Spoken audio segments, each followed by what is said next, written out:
Thank you, Professor, to accept this interview. It's a great opportunity for us to share our vision of the future and to spend some time with you.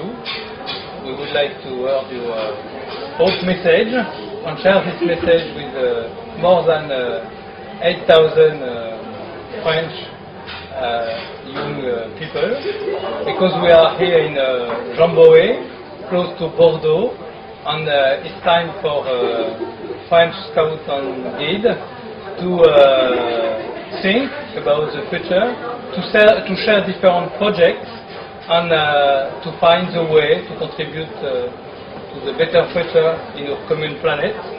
It's why with these two pioneers, Bastien and Alexandre, it's a very, very passionate time with you, and we would like to ask you about scouting and about your future, your vision of the future. Bastien? I'm thinking of splitting my lead in the case for building a better world. Yeah, I was growing up with this scouting, because as a young student in the school, I joined this movement, scouting. I enjoyed it. It's a fun, beautiful uniform, you do lots of things, and I attended lots of campaign. I went to international jamborees.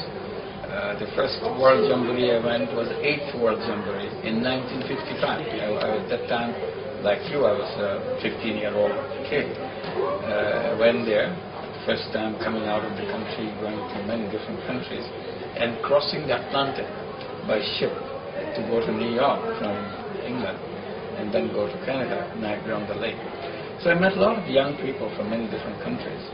It's a lifetime experience. Then on the way back, what we did, we bought 3 microbuses for us and drove through all of Europe to go visit all these places. So your question, does it help young people mold their life? Of course. It's a new experience, because classroom is a limited kind of thing. You want to know the world, you want to see what the world is like, and you grow up with these experiences. And the motto of scouting is also very important. It says, be prepared. So you always try to be prepared for whatever eventuality can take place. So I would say it's an excellent opportunity to grow up. Professor Yunus, what message would you give to young people, young scouts, for them to build more powerful projects with citizenship, solidarity, and environment? The young people has one big advantage. Their minds are fresh. They can take things in a very different way. You don't have to get used to doing usual things. They can do things differently. Young people still don't have a rigid mindset. You can create your mind according to what you want to design. And also, young people at this time, different than what our time was. Because today young people can get connected to the whole world. You have the Facebook, you have the internet, you have the chat room, you have the Twitters, you name it. Anywhere in the world you get connected instantaneously. We have to write a letter by hand, mail it to a friend in some other countries, and wait for months to get back a reply. And it's such an exciting event to get that reply, that I got a reply. But today it's instantaneous. It gives you a tremendous amount of power. And you can find out whatever question you might answer in the internet. You just find the right answer, latest answer. You don't have to, most of the time you don't even have to go to your teacher to find the answer, because it's there. You can immediately build it up. So that gives you that power. And that power has to be used for a purpose. So you have to decide what is your purpose in life. You want to make a lot of money and be successful, quote unquote, or you want to be helpful, changing the world. There's a lot of problems in this world. Poverty, environment, and also renewable energy. You talk about diseases, healthcare, drugs, crimes, you name it. There's so many of them. But all these things can be solved. solve if we want to solve. Because human mind is very creative. So I would say use your creativity to solve those problems. And to begin with, you make a list of all the things that you would like to have in this world. As if you are creating a new world for yourself. And what kind of world that would be? You make a list. There will be no poor people in the world that I want to make. There will be no distinction between the race, caste, color, or anything. That's number two. Number three, you design it. It's not me. You design it. What is it that you want in a world that you make? Is a kind of dream world that you will make. If you list 1, 2, 3, 10, 20, 40, whatever items you have, once you have thought about it, worked on it, finalized it, then hang it up on your wall. Work for it. It will happen. It will happen. Because we create our own world. Nobody else creates the world. So if we have that idea, what we want, then we'll start working for it. And then that world will happen. Because we want it and we work for it. It's possible. Each individual is a very powerful person. Each individual can make a difference in the whole world. So don't feel yourself, my message would be, don't feel yourself you are insignificant.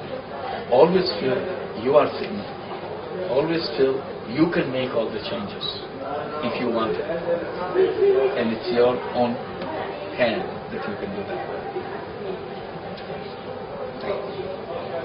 Actually, teenagers facing overconsumption phenomenon. How can we fighting Stop that? it? Yes, fighting. Sure. Yeah, but it's, if you know there's overconsumption, if you don't want it, if you don't want to have overconsumption yourself, then it will be done. And you say how to persuade other friends, because you have a communication tool. Why don't you want to do the overconsumption? Because it takes away resources. Because you have the power, so you draw in the resources so that you can enjoy more, while others are suffering. So we want to share it with everybody else. I take only what I need, rather than I take everything I have, and so that I protect it for myself. No, we want to share this world with everybody else.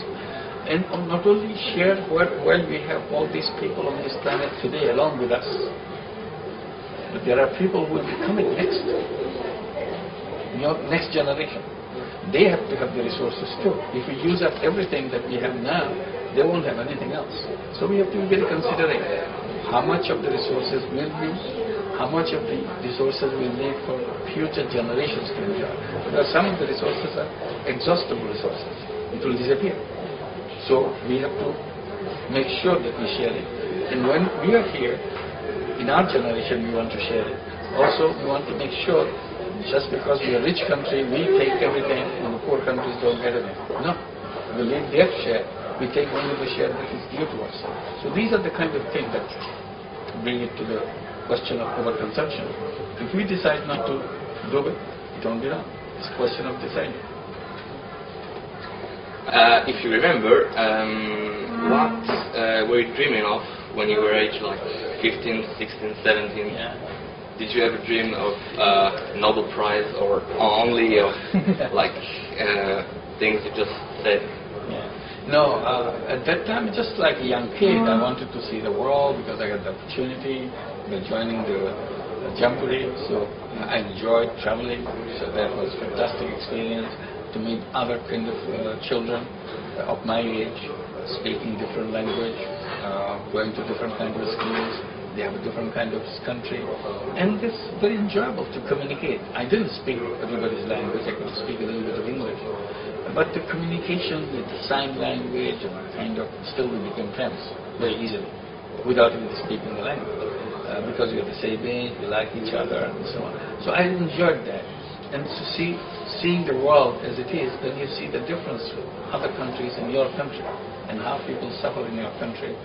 So much poverty, so much differences in people. So you always say that maybe you should do something about it. And that goes into your mind that yes, when you grow up, these are the kind of things you want to do, to help people to change their life and in the process change the situation of the country itself. So those are the kind of things. And in the meantime, I'm a student and trying to work as a student to perform well in the school. But I had never idea that ever I'll have a Nobel Peace Prize or anything like that. This is way out. I thought it was just a common kid, just like anybody else, and see what I can do. Great. Thank you very much for Thank you. Thanks a lot. Thank you. Thank you.